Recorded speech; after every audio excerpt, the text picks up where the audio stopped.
Appreciate it. You've been steadfast in the job that you've done. It really is appreciated.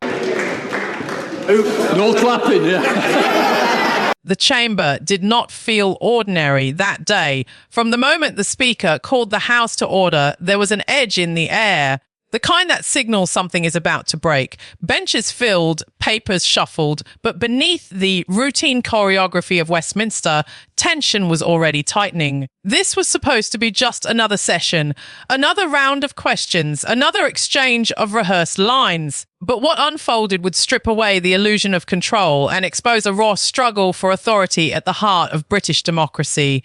It began quietly, almost deceptively so. A question was put forward about international security, about alliances, about Britain's position as global tensions continued to rise.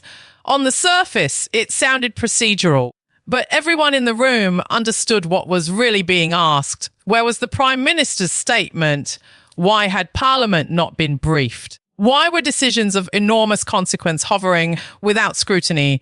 As the Prime Minister shifted in his seat, murmurs rippled across the green benches. The absence was glaring. No formal address, no detailed explanation, no opportunity for Parliament to weigh in before headlines and briefings had already raced ahead. In a House built on the principle that ministers answer first to elected representatives, that silence spoke louder than any speech.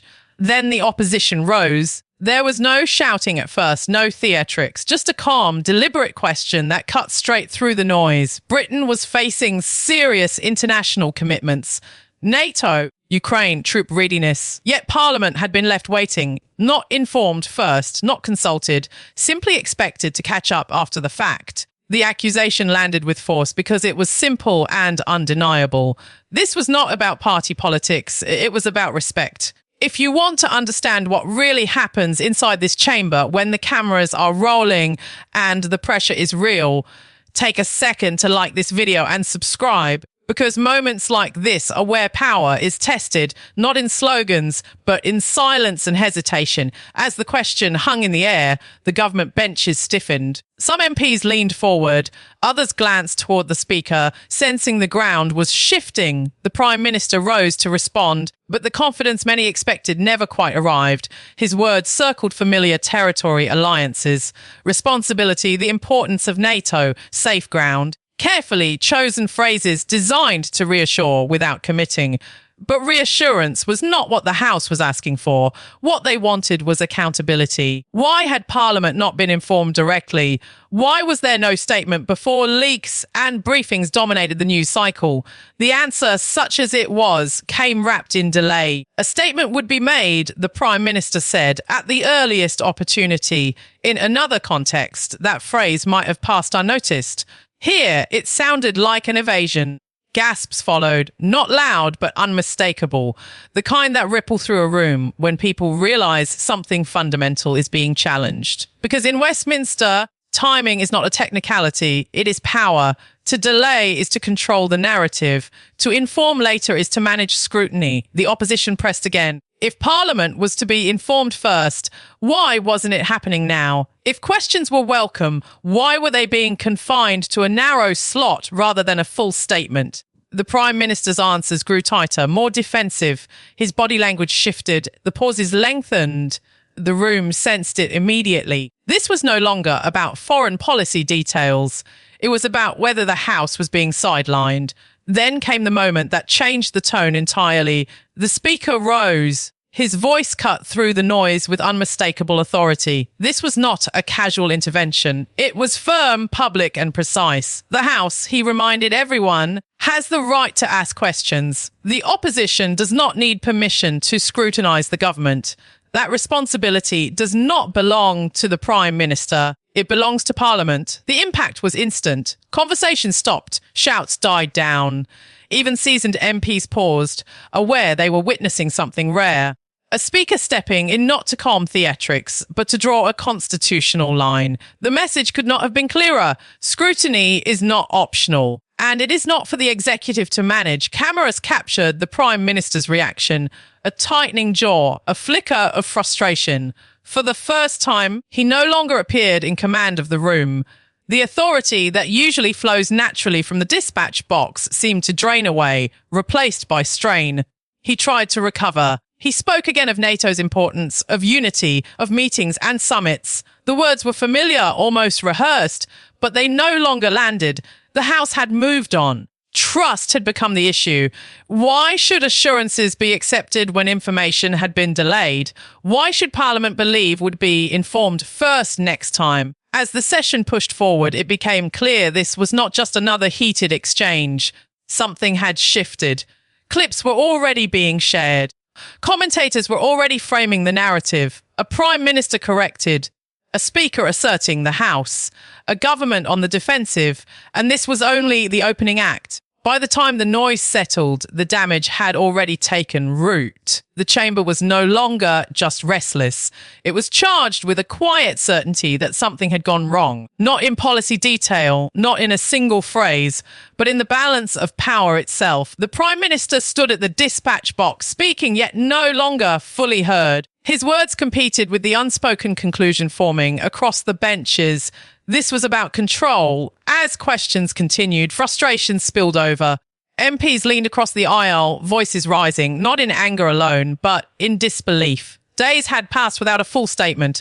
Briefings had appeared elsewhere. Headlines had moved faster than Parliament. For a House that prides itself on being the first forum of accountability, that sequence felt like a deliberate slight. The Prime Minister attempted to push back. He accused critics of exaggeration, of turning procedure into spectacle. He reminded the House of precedent, of past practices, of the need for flexibility in volatile international moments. But every defence only sharpened the contradiction.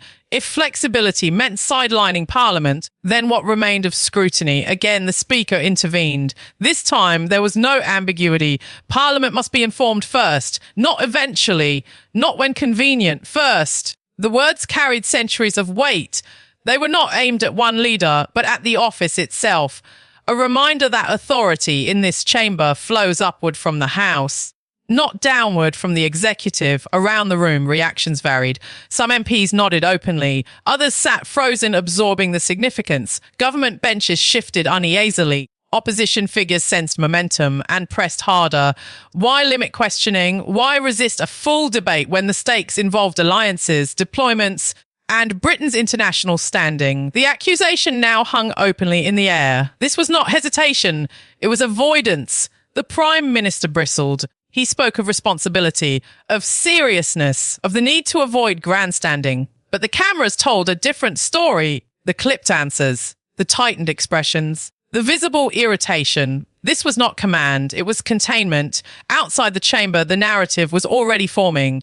Clips spread within minutes. The Speaker's rebuke replayed again and again. Commentators slowed the footage, dissected the pauses, the body language, the moment control slipped.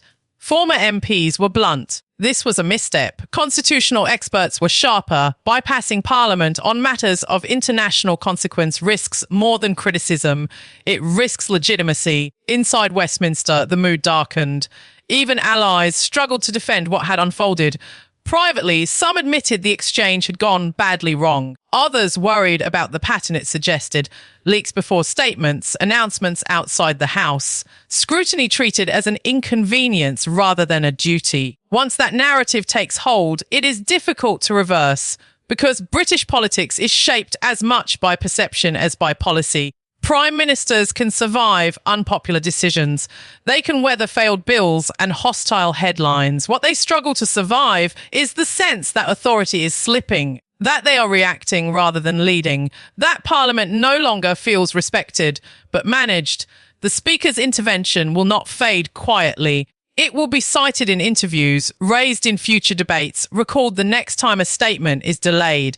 Even the Speaker had to step in. That line alone carries weight. It suggests a boundary crossed, a warning issued. Behind closed doors, damage control began immediately. Briefings were prepared. Supporters were dispatched to soften the story. Emphasis was placed on unity, on responsibility, on the bigger picture, but the images had already done their work. A Prime Minister rattled, a House asserting itself. A speaker drawing a line in public. As the session moved on, business resumed, but nothing felt resolved. MPs knew they had witnessed more than a row. They had seen a test of democratic norms play out in real time. Who decides when Parliament is informed? Who controls scrutiny? Who ultimately holds power? Because this was never just about one debate or one day or one question. It was about whether the executive answers to Parliament or merely updates it when convenient. And on this day, Parliament pushed back. The clash will be remembered, replayed, referred to whenever trust is tested again.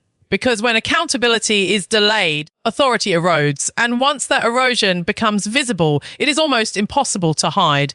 If you believe Parliament must always come first, if you believe scrutiny is not optional, don't just watch moments like this. Share them. Because when democracy is tested, silence is not neutral.